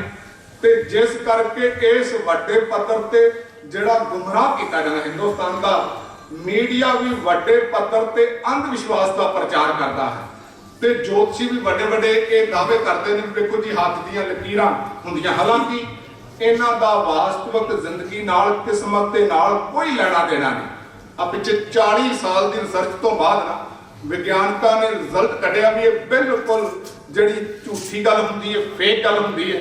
ਕੇਵਲ ਕੁਝ ਬੰਦੇ, ਕਿਉਂਕਿ ਸਾਡੀ ਇੰਡੀਅਨ ਜਿਹੜੀ ਸਾਈਕੋਲੋਜੀ ਹੈ ਨਾ, ਅਸੀਂ ਇੰਨੇ ਕੰਨਾਂ ਦੇ ਕੱਚੇ ਆ ਕਿ ਆਮ ਹਾਲਤਾਂ ਦੇ ਵਿੱਚ ਸਾਨੂੰ ਕੋਈ ਡਾਕਟਰ ਮਿਲੇ ਨਾ, ਅਸੀਂ ਸਾਰੇ ਮਰੀਜ਼ ਬਣ ਜਾਂਦੇ ਹਾਂ। ਜਦੋਂ ਡਾਕਟਰ ਸਾਨੂੰ ਕਹੇ ਨਾ ਵੀ ਆਹ ਬਿਮਾਰੀ ਦੇ ਲੱਛਣ ਹੁੰਦੇ ਨੇ, ਕਈ ਲੋਕ ਅਖਬਾਰ ਦੇ ਵਿੱਚ ਜਾਂ ਕਿਸੇ ਬੁੱਕ ਦੇ ਵਿੱਚ ਇਸ਼ਤਿਹਾਰ ਵੇਖ ਕੇ ਕਿ ਆਹ ਫਲਾਣੀ ਬਿਮਾਰੀ ਦੇ ਇਹ ਲੱਛਣ ਹੁੰਦੇ ਨੇ, ਆਪਣੇ ਆਪ ਹੀ ਸਮਝ ਲੈਂਦੇ ਨੇ ਵੀ ਇਹ ਮੈਨੂੰ ਬਿਮਾਰੀ ਹੋ ਗਈ, ਹਾਲਾਂਕਿ ਡਾਕਟਰ ਨੇ ਡਾਇਗਨੋਜ਼ ਨਹੀਂ ਕੀਤਾ ਹੁੰਦਾ।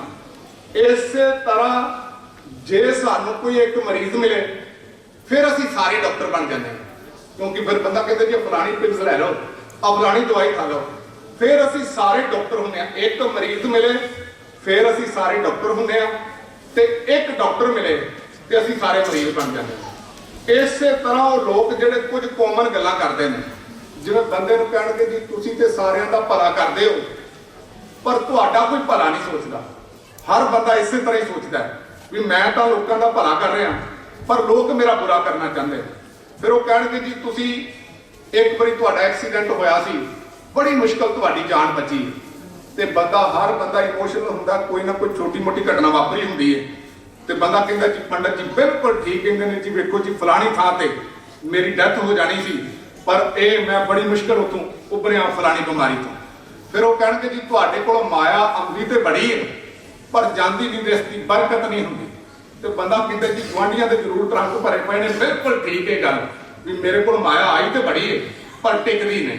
ਪਰ ਵੱਡੇ ਵੱਡੇ ਮਸਲੇ ਫਿਰ ਇੱਥੇ ਉਹਨਾਂ ਨੇ ਦੁਕਾਨਾਂ ਵੀ ਖੋਲੀਆਂ ਹੋਈਆਂ, ਕਿਉਂਕਿ ਪਹਿਲੀ ਅਪਰੋਚ ਹੁੰਦੀ ਹੈ ਬੰਦਾ ਆਪਣੀ ਕਿਸਮਤ ਨੂੰ ਦੋਸ਼ ਦਿੰਦਾ ਹੈ, ਦੂਸਰਾ ਆਪਣੇ ਦੁੱਖਾਂ ਲਈ ਦੂਜਿਆਂ ਨੂੰ ਜ਼ਿੰਮੇਵਾਰ ਠਹਿਰਾਉਂਦਾ ਹੈ ਕਿ ਮੇਰਾ ਮਾਤਾ ਪਿਤਾ ਨੇ ਜਿਹੜੇ ਜ਼ਿੰਦਗੀ 'ਚ ਸਕਸੈਸਫੁਲ ਨਹੀਂ ਨਾ ਹੁੰਦੇ, ਤੁਸੀਂ ਵੇਖੋ ਪਤਨੀ ਨੇ ਸਾਥ ਨਹੀਂ ਦਿੱਤਾ, ਮਾਤਾ ਪਿਤਾ ਪਰਿਵਾਰ ਨੇ ਸਾਥ ਨਹੀਂ ਦਿੱਤਾ, ਹਾਲਾਂਕਿ ਕੁਝ ਹੱਦ ਤੱਕ ਇਹ ਗੱਲਾਂ ਠੀਕ ਵੀ ਹੁੰਦੀਆਂ ਨੇ, ਪਰ ਬੰਦਾ ਦੂਜਿਆਂ ਤੇ ਦੋਸ਼ ਮੜ ਕੇ ਦੂਜਿਆਂ ਪ੍ਰਤੀ ਨਫ਼ਰਤ, ਫਿਰ ਸਮਾਜ ਦੇ ਪ੍ਰਤੀ ਕਤਲੋ ਗਾਰਤ ਵਾਲੀਆਂ ਗੱਲਾਂ, ਇੱਥੋਂ ਤੱਕ ਵੀ ਰੱਬ ਦੇ ਪ੍ਰਤੀ ਵੀ ਬੰਦਾ, ਜਿਸ ਰੱਬ ਨੇ ਪੈਦਾ ਕੀਤਾ ਤੇ ਬੰਦਾ ਕਹਿੰਦਾ ਜੀ ਰੱਬ ਵੀ ਮੇਰਾ ਵੈਰੀ ਬਣ ਗਿਆ, ਵੇਖੋ ਦੂਜਿਆਂ ਦੀ ਜ਼ਿੰਦਗੀ 'ਚ ਬੜਾ ਸੁੱਖ ਹੈ ਤੇ ਮੈਨੂੰ ਰੱਬ ਵੀ ਦੁੱਖ ਦੇਣ ਤੇ ਆ ਗਿਆ।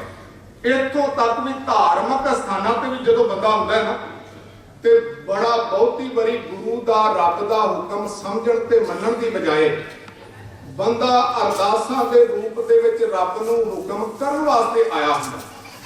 ਬੰਦਾ ਆਪਣੀਆਂ ਅਰਦਾਸਾਂ ਦੇ ਰਾਹੀਂ ਰੱਬ ਨੂੰ ਸਮਝਾ ਰਿਹਾ ਹੁੰਦਾ ਕਿ ਤੈਨੂੰ ਮੇਰੇ ਲਈ ਕੀ ਕਰਨਾ ਚਾਹੀਦਾ, ਕਿਵੇਂ ਕਰਨਾ ਚਾਹੀਦਾ, ਕਦੋਂ ਕਰਨਾ ਚਾਹੀਦਾ। ਬੰਦੇ ਦੀ ਕੋਸ਼ਿਸ਼ ਹੁੰਦੀ ਹੈ ਕਿ ਮਰਜ਼ੀ ਮੇਰੀ ਹੋਵੇ, ਸ਼ਕਤੀ ਰੱਬ ਦੀ ਹੋਵੇ, ਜੋ ਮੈਂ ਰੱਬ ਨੂੰ ਕਹਾਂ ਉਹ ਕਰਦਾ ਜਾਏ ਤਾਂ ਠੀਕ ਹੈ। ਜੇ ਕਿਧਰੇ ਬੰਦੇ ਦੀ ਪ੍ਰੇਅਰ ਕਬੂਲ ਨਾ ਹੋਵੇ, ਬੰਦਾ ਫਟ ਰੱਬ ਦੇ ਖਿਲਾਫ ਬਗਾਵਤ ਕਰਦਾ।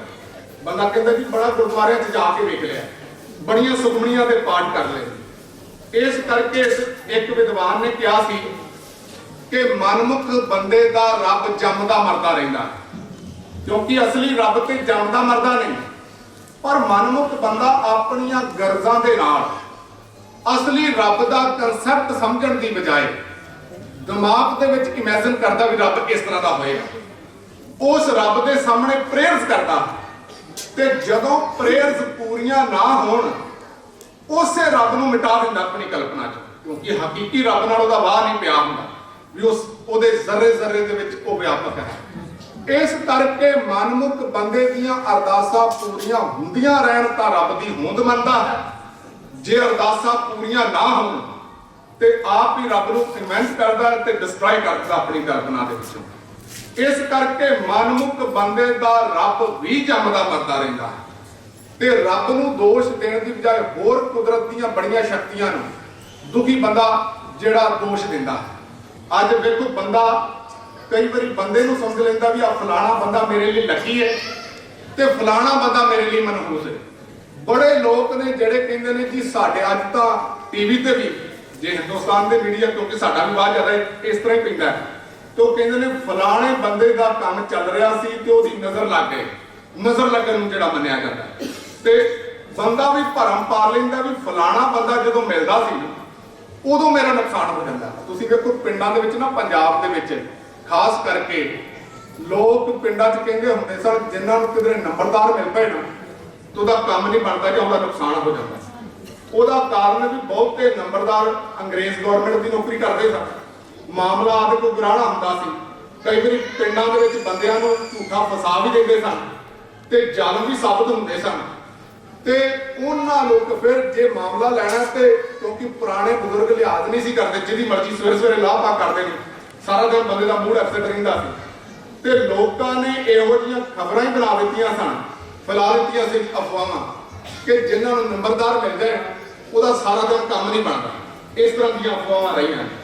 ਤੇ ਸੱਚ ਹੈ ਵੀ ਬੰਦਾ ਕਈ ਵਾਰੀ ਪਾਰਟਿਕੂਲਰ ਕਿਸੇ ਬੰਦੇ ਨੂੰ ਤੋਂ ਨਫ਼ਰਤ ਹੇਟ ਕਰਨ ਲੱਗ ਪੈਂਦਾ ਵੀ ਫਲਾਣਾ ਬੰਦਾ ਮਿਲਦਾ ਤੇ ਮੇਰੀ ਜ਼ਿੰਦਗੀ 'ਚ ਦੁੱਖ ਵਾਪਰ ਜਾਂਦਾ, ਫਲਾਣੇ ਬੰਦੇ ਦੀ ਨਜ਼ਰ ਮੈਨੂੰ ਲੱਗਦੀ ਤੇ ਦੁੱਖ। ਫਿਰ ਇੱਥੋਂ ਤੱਕ ਗੁਰੂ ਸਾਹਿਬ ਨੇ ਕਿਹਾ ਕੁਦਰਤ ਰੱਬ ਨੇ ਬਣਾਈ, ਸਾਰੇ ਦਿਨ ਰੱਬ ਨੇ ਬਣਾਏ, ਪਰ ਰੱਬ ਦੀ ਕੁਦਰਤ ਨਾਲ ਵੀ ਹੇਟ ਪੈਦਾ ਹੋ ਜਾਂਦੀ ਦੁਖੀ ਬੰਦੇ ਨੂੰ। ਤੇ ਬੰਦਾ ਕਹਿੰਦਾ ਜੀ ਆ ਫਲਾਣਾ ਦਿਨ ਚੜ੍ਹਦਾ ਤੇ ਮੇਰੀ ਜ਼ਿੰਦਗੀ 'ਚ ਦੁੱਖ ਆ ਜਾਂਦਾ। ਆ ਸ਼ਨੀਵਾਰ ਮੇਰੇ ਲਈ ਬੜਾ ਜਿਹੜਾ ਅਨਲੱਕੀ ਜਿਹੜਾ ਸਾਬਤ ਹੁੰਦਾ, ਫਲਾਣਾ ਦਿਨ ਚੜ੍ਹੇ ਮੇਰੇ ਲਈ ਜਿਹੜਾ ਲੱਕੀ ਹੁੰਦਾ। ਇੱਥੋਂ ਤੱਕ ਵੀ ਕਿਸੇ ਖਾਸ ਥਾਂ ਨਾਲ ਨਫ਼ਰਤ ਕਰਨ ਲੱਗ ਪੈਂਦਾ। ਬੰਦਾ ਕਹਿੰਦਾ ਜੀ ਫਲਾਣੀ ਥਾਂ ਤੇ ਗਿਆ ਸੀ ਤੇ ਮੇਰਾ ਨੁਕਸਾਨ ਹੋ ਗਿਆ। ਤੇ ਕਈਆਂ ਥਾਵਾਂ ਨੂੰ ਉਹ ਇਸ ਤਰ੍ਹਾਂ ਭਰਮ ਦੇ ਵਿੱਚ ਸਮਝ ਲੈਂਦਾ ਵੀ ਇੱਥੇ ਸਪੈਸ਼ਲ ਤਾਕਤ ਹੈ ਤੇ ਸੁੱਖ ਪੈਦਾ ਹੋ ਜਾਂਦਾ। ਇੱਥੋਂ ਤੱਕ ਵੀ ਸਿੱਖਾਂ ਦੇ ਅੰਦਰ ਵੀ ਇੱਕ ਖਿਆਲ ਹੈ, ਉਹ ਕਹਿੰਦੇ ਨੇ ਵੀ ਜੇ ਫਲਾਣੇ ਗੁਰਦੁਆਰੇ ਚਲੇ ਜਾਈਏ ਨਾ ਉੱਥੇ ਮਨੋਕਾਮਨਾਵਾਂ ਪੂਰੀਆਂ ਹੁੰਦੀਆਂ। ਅਸਲ ਦੇ ਵਿੱਚ ਜਦੋਂ ਅਸੀਂ ਇਹ ਭਰਮ ਪਾਲ ਰਹੇ ਹਾਂ, ਇਹਦਾ ਮਤਲਬ ਸਾਨੂੰ ਗੁਰੂ ਗ੍ਰੰਥ ਸਾਹਿਬ ਤੇ ਬਲੀਵ ਨਹੀਂ ਹੈ ਕਿ ਹਰ ਗੁਰਦੁਆਰੇ ਦੇ ਵਿੱਚ ਗੁਰੂ ਗ੍ਰੰਥ ਸਾਹਿਬ ਨੇ। ਸਰਬ ਸੁੱਖਾਂ ਦਾ ਦਾਤਾ ਸਤਿਗੁਰ ਤਾਂ ਕੀ ਸ਼ਰਨੀ ਪਾਈ ਹੈ। ਸਾਨੂੰ ਤੇ ਯਕੀਨ ਹੋਣਾ ਚਾਹੀਦਾ ਵੀ ਹਰ ਥਾਂ ਤੇ ਗੁਰੂ ਸੁਣਦਾ, ਪਰ ਜਦੋਂ ਅਸੀਂ ਸੁਣਨੇ ਵੀ ਕੇਵਲ ਵਿਸ਼ੇਸ਼ ਥਾਂ ਤੇ ਜਾਈਏ, ਫਲਾਣੇ ਗੁਰਦੁਆਰੇ ਦੇ ਵਿੱਚ ਜ਼ਿਆਦਾ ਅਰਦਾਸਾਂ ਪੂਰੀਆਂ ਹੁੰਦੀਆਂ ਨੇ ਤੇ ਅੱਜ ਜੇ ਆਮ ਗੁਰਦੁਆਰੇ 'ਚ ਪਿੰਡ ਵਾਲੇ 'ਚ ਜਾਂ ਨੇੜੇ ਚਲੇ ਜਾਈਏ ਉੱਥੇ ਅਰਦਾਸਾਂ ਘੱਟ ਹੁੰਦੀਆਂ, ਇਹਦਾ ਮਤਲਬ ਬੰਦਾ ਦੁਖੀ ਇਹਨਾਂ ਭਰਮਾਂ ਦੇ ਵਿੱਚ ਵੀ ਗਵਾ ਜਾਂਦਾ। ਫਿਰ ਇੱਥੋਂ ਤੱਕ ਵੀ ਗ੍ਰਹਿਣ ਜਿਹਦਾ ਆਮ ਬੰਦੇ ਨੂੰ ਕੋਈ ਨੌਲੇਜ ਨਹੀਂ, ਤੇ ਹਿੰਦੁਸਤਾਨ ਦੇ ਵੱਖ-ਵੱਖ ਜੋਤਸ਼ੀ ਕਹਿ ਰਹੇ ਨੇ ਤੁਹਾਡੇ ਫਲਾਣੇ ਘਰ ਦੇ ਵਿੱਚ ਫਲਾਣਾ ਗ੍ਰਹਿ ਆ ਗਿਆ ਤੇ ਇਹਨੇ ਤੁਹਾਨੂੰ ਤਬਾਹ ਕਰ ਦੇਣਾ, ਇਹ ਫਲਾਣਾ ਆ ਜਾਏਗਾ ਤੇ ਤੁਹਾਡੀ ਜ਼ਿੰਦਗੀ ਜਿਹੜੀ ਠੀਕ ਹੋ ਜਾਏਗੀ। ਫਿਰ ਉਹ ਇੱਥੇ ਬਹਿ ਕੇ ਆਪਣੇ ਗ੍ਰਹਿਾਂ ਨੂੰ ਅੱਗੇ ਪਿੱਛੇ ਕਰ ਰਹੇ ਨੇ ਕੰਪਿਊਟਰ ਰਾਹੀਂ ਜਾਂ ਆਪਣੇ ਉਪਾਅ ਦੇ ਰਾਹੀਂ। ਮੈਂ ਕਹਿੰਦਾ ਜੇ ਕਿਧਰੇ ਗ੍ਰਹਿ ਇਹਨਾਂ ਦੇ ਮੁਤਾਬਕ ਚੱਲਦੇ ਹੁੰਦੇ ਤੇ ਅਸਮਾਨ ਦੇ ਵਿੱਚ ਬੜੇ ਐਕਸੀਡੈਂਟ ਹੋਣੇ ਸੀ, ਕਿਉਂਕਿ ਸਾਰੇ ਜੋਤਸ਼ੀ ਆਪਣੇ ਆਪਣੇ ਤਰੀਕੇ ਨਾਲ ਬੜੇ ਗ੍ਰਹਿਾਂ ਨੂੰ ਆਪਰੇਟ ਕਰਨ ਵਾਸਤੇ ਲੱਗੇ ਹੋਏ ਨੇ। ਫਿਰ ਵਰਲਡ ਦੀਆਂ ਬੜੀਆਂ ਵੱਡੀਆਂ ਪ੍ਰੋਬਲਮਸ ਨੇ। ਅੱਜ ਜਿਹਨੂੰ ਕਿਹਾ ਜਾ ਰਿਹਾ ਵੀ ਫਲਾਣਾ ਨੈਕਲੈਸ ਪਾ ਲਓ ਤੁਹਾਡੀ ਇਕਨੋਮੀ ਘਰ ਦੀ ਠੀਕ ਹੋ ਜਾਏਗੀ, ਤੇ ਵਰਲਡ ਦੀ ਵੀ ਇਕਨੋਮੀ ਡਾਊਨ ਹੁੰਦੀ ਹੈ ਤੇ ਕੋਈ ਜੋਤਸ਼ੀ ਅੱਗੇ ਨਹੀਂ ਆਂਦਾ ਵੀ ਫਲਾਣੀ ਕੰਪਨੀ ਨੂੰ ਜਾ ਕੇ ਜਿਹੜਾ ਨੈਕਲੈਸ ਪਵਾ ਦਿੱਤਾ ਜਾਏ, ਵਿਸ਼ੇਸ਼ ਕਿਧਰੇ ਨਗ ਪਵਾ ਲਿਆ ਜਾਏ। ਆ ਤੁਸੀਂ ਵੇਖੋ ਆ ਪਿੱਛੇ ਜੇ ਉਸਾਮਾ ਬਿਨ ਲਦੇਨ ਨੂੰ ਫੜਨਾ ਸੀ ਤੇ ਅਮਰੀਕਾ ਨੇ ਹਜ਼ਾਰਾਂ ਡਾਲਰ ਹਜ਼ਾਰਾਂ ਬੰਦੇ ਮਾਰੇ ਗਏ, ਪਰ ਕਿਸੇ ਜੋਤਸ਼ੀ ਨੇ ਨਹੀਂ ਕਿਹਾ ਵੀ ਫਲਾਣਾ ਤੁਸੀਂ ਨਗ ਪਵਾ ਲਓ ਤੇ ਤੁਹਾਨੂੰ ਕਿਧਰੇ ਜਾਣ ਦੀ ਲੋੜ ਨਹੀਂ, ਆਪਣੇ ਆਪ ਉਸਾਮਾ ਬਿਨ ਲਦੇਨ ਘਰ ਆ ਜਾਏਗਾ ਜਾਂ ਤੁਹਾਨੂੰ ਗ੍ਰਿਫਤਾਰੀ ਹੋ ਜਾਏਗੀ। ਇਹਦਾ ਮਤਲਬ ਫਿਰ ਹਿੰਦੁਸਤਾਨ ਦੇ ਵਿੱਚ ਲੋਕ ਮੰਨਦੇ ਨੇ ਕਿ ਜਿਹੜਾ ਪਠਾਨ ਲੋਕਾਂ ਦੇ ਵਿੱਚ ਕੋਲ ਕਾਲਾ ਇਲਮ ਬੜਾ ਹੁੰਦਾ। ਆ ਬੰਗਾਲ ਦੀ ਤਰਫ ਜਾਈਏ ਨਾ ਤੇ ਲੋਕ ਕਹਿੰਦੇ ਨੇ ਜੀ ਇਹਨਾਂ ਕੋਲ ਬੜਾ ਕਾਲਾ ਜਾਦੂ ਹੁੰਦਾ, ਤੇ ਗੁਰੂ ਸਾਹਿਬ ਨਾਲ ਵੀ ਕਹਾਣੀਆਂ ਜੋੜਨ ਦਾ ਯਤਨ ਕੀਤਾ ਵੀ ਭਾਈ ਮਰਦਾਨਾ ਜੀ ਨੂੰ ਭੇਡੂ ਬਣਾ ਲਿਆ ਸੀ। ਇਹ ਜਿਹੜੀ ਕਹਾਣੀ ਤੁਹਾਨੂੰ ਪਤਾ ਪ੍ਰਚਲਿਤ ਹੈ, ਤੇ ਮੈਂ ਇਹਨੂੰ ਫਿਰ ਕਿਧਰੇ ਤੁਹਾਡੇ ਸਾਹਮਣੇ ਆਉਣ ਵਾਲੇ ਦਿਨਾਂ 'ਚ ਰੱਖਣਾ। ਤੁਸੀਂ ਵੇਖੋ ਕਸ਼ਮੀਰ ਦਾ ਮਸਲਾ ਹੈ, ਜੇ ਕਿਧਰੇ ਕਿਸੇ ਜੋਤਸ਼ੀ ਦੇ ਵਿੱਚ ਜਾਦੂ ਟੂਣੇ ਵਾਲੇ ਦੇ ਵਿੱਚ ਭੂਤ ਪ੍ਰੇਤ ਵਾਲੇ ਦੇ ਵਿੱਚ ਕੋਈ ਗੱਲ ਹੁੰਦੀ ਤੇ ਉਹਨਾਂ ਨੇ ਉੱਥੇ ਕੁਝ ਨਗ ਪਾ ਕੇ ਜਾਂ ਉਪਾਅ ਕਰਕੇ ਨੇ ਜੋਤਸ਼ੀ ਨੇ ਹਿੰਦੁਸਤਾਨ ਦੀ ਗਵਰਨਮੈਂਟ ਕੋਲੋਂ ਤੇ ਵੱਡੇ ਲੀਡਰ ਵੀ ਹੱਥ ਕਰਾਉਂਦੇ ਨੇ ਤੇ ਉਹਨਾਂ ਨੇ ਉਹ ਮਸਲਾ ਅੱਜ ਤੱਕ ਹੱਲ ਕਰ ਲੈਣਾ। ਜੇ ਪਾਕਿਸਤਾਨ ਵਾਲਿਆਂ ਕੋਲ ਕੋਈ ਇਹੋ ਜਿਹਾ ਹੁੰਦਾ ਤਾਂ ਉਹਨਾਂ ਨੇ ਆਪਣੇ ਕਬਜ਼ੇ ਦੇ ਵਿੱਚ ਲੈ ਲੈਣਾ ਸੀ। ਵਿਸ਼ਵ ਦੀਆਂ ਵੱਡੀਆਂ ਪ੍ਰੋਬਲਮਸ ਨੇ ਜਿਹੜੀਆਂ ਸਾਡੇ ਸਾਹਮਣੇ ਨੇ। ਫਿਰ ਜੇ ਮਾਨਸਿਕ, ਕਿਉਂਕਿ ਬੰਦੇ ਦੇ ਕੁਝ ਦੁੱਖ ਹੁੰਦੇ ਨੇ ਸਰੀਰਕ ਦੁੱਖ, ਜਿਵੇਂ ਮੰਨ ਲਓ ਸਰੀਰਕ ਰਹਿਣ ਲਈ ਛੱਤ ਨਹੀਂ ਹੈ, ਖਾਣ ਪੀਣ ਦੇ ਲਈ ਪਦਾਰਥਾਂ ਦੀ ਪੂਰਤੀ ਨਹੀਂ, ਸਰੀਰਕ ਐਕਸੀਡੈਂਟ ਬੰਦੇ ਦਾ ਹੁੰਦਾ ਹੈ, ਬਿਮਾਰੀ ਕੋਈ ਲੱਗਦੀ, ਇਹ ਸਰੀਰਕ ਦੁੱਖ ਨੇ। ਕੁਝ ਦੁੱਖ ਬੰਦੇ ਦੇ ਮਾਨਸਿਕ ਤੌਰ ਤੇ ਨੇ, ਬੰਦੇ ਦੀ ਸੋਚ ਜਿੱਦਾਂ ਬੰਦੇ ਨੂੰ ਸਮਝ ਵੀ ਨਹੀਂ ਆਉਂਦੀ। ਅੱਜ ਤੁਸੀਂ ਵੇਖੋ ਬੜੇ ਲੋਕ ਨੇ ਜਿਹੜੇ ਭੂਤ ਪ੍ਰੇਤ ਦੇ ਉੱਤੇ ਬਲੀਵ ਕਰਦੇ ਨੇ, ਹਾਲਾਂਕਿ ਬਿਮਾਰੀਆਂ ਹੁੰਦੀਆਂ ਸਾਈਕੋਲੋਜੀ ਦੇ ਜਿਨ੍ਹਾਂ ਨੇ ਪੜ੍ਹੀ ਹੈ ਕਿ ਸਾਈਜ਼ੋਫਰੇਨੀਆ ਵਗੈਰਾ ਹੋਰ ਕਈ ਕਿਸਮ ਦੀਆਂ ਬਿਮਾਰੀਆਂ ਨੇ ਜਿਹਦੇ ਵਿੱਚ ਬੰਦੇ ਨੂੰ ਲੱਗਦਾ ਵੀ ਫਲਾਂ ਕੋਈ ਚੀਜ਼ ਪ੍ਰਵੇਸ਼ ਕਰ ਗਈ। ਹਿੰਦੁਸਤਾਨ 'ਚ ਕਿਉਂਕਿ ਲਗਾਤਾਰ ਅਸੀਂ ਅੰਧ ਵਿਸ਼ਵਾਸ ਹੁੰਦੇ ਰਹੇ, ਪਰ ਹਕੀਕੀ ਤੌਰ ਤੇ ਗੁਰੂ ਗ੍ਰੰਥ ਸਾਹਿਬ ਦੀ ਬਾਣੀ ਦੇ ਵਿੱਚ ਇੱਕ ਵੀ ਪ੍ਰਮਾਣ ਨਹੀਂ ਕਿ ਕੋਈ ਦੂਸਰੀ ਆਤਮਾ ਸਾਡੇ ਸਰੀਰ ਨੂੰ ਆਕੂਪਾਈ ਕਰੇ ਤੇ ਆਪਣੇ ਕਰਮ ਕਰਵਾਉਣ ਲੱਗ ਜਾਏ ਆਪਣੀ ਮਰਜ਼ੀ ਦੇ ਨਾਲ। ਨਹੀਂ ਤੇ ਤੁਸੀਂ ਆ ਵੇਖੋ, ਆ ਕੁਝ ਸਮਾਂ ਪਹਿਲਾਂ ਨਾ ਕੈਨੇਡਾ ਦੇ ਅੰਦਰ ਟੀਵੀ ਦੇ ਉੱਤੇ ਡਿਬੇਟ ਚੱਲ ਰਹੀ ਸੀ, ਰੇਡੀਓ ਦੇ ਉੱਤੇ ਖਾਸ, ਤੇ ਸਾਰੇ ਲੋਕ, ਕਿਉਂਕਿ ਸਿੱਖ ਕੌਮ ਦੇ ਅੰਦਰ ਵੀ ਅੱਧੇ ਲੋਕ ਬਾਣੀ ਪੜ੍ਹਦੇ ਨੇ ਤੇ ਅੱਧੇ ਨਹੀਂ ਪੜ੍ਹਦੇ, ਬਹੁਤ ਸਾਰੇ ਹਿੱਸਾ ਜਿਹੜਾ ਬਾਣੀ ਨਹੀਂ ਪੜ੍ਹਦੇ, ਤੇ ਕੁਝ ਕਹਿ ਰਹੇ ਸੀ ਵੀ ਭੂਤ ਪ੍ਰੇਤ ਹੁੰਦੇ ਨੇ, ਦੂਸਰੇ ਕਹਿ ਰਹੇ ਸੀ ਭੂਤ ਪ੍ਰੇਤ ਨਹੀਂ ਹੁੰਦੇ। ਤੇ ਉੱਥੇ ਇੱਕ ਗਿਆਨੀ ਜੀ ਨੇ ਫੋਨ ਕੀਤਾ, ਟਾਕ ਸ਼ੋ ਚੱਲ ਰਿਹਾ ਸੀ, ਕਹਿਣ ਲੱਗੇ ਵੇਖੋ ਮੈਂ ਕੈਨੇਡਾ ਦੇ ਵਿੱਚ ਕੁਝ ਸਮੇਂ ਤੋਂ ਰਹਿ ਰਿਹਾ, ਉਹਨਾਂ ਨੇ ਦੱਸਿਆ ਵੀ ਮੇਰਾ ਬੈਂਕ ਬੈਲੈਂਸ ਇੰਨੇ $1000 ਹੈ, ਮੈਂ $16,000 ਉਸ ਬੰਦੇ ਨੂੰ ਦੇਣ ਲਈ ਤਿਆਰ ਹਾਂ ਜਿਹੜਾ ਇਹ ਬਲੀਵ ਕਰਦਾ ਵੀ ਭੂਤ ਪ੍ਰੇਤ ਹੁੰਦੇ ਨੇ ਤੇ ਮੈਨੂੰ ਪ੍ਰੂਫ ਕਰਾ ਦੇ, ਮੇਰੀ ਪ੍ਰੋਬਲਮ ਹੈ।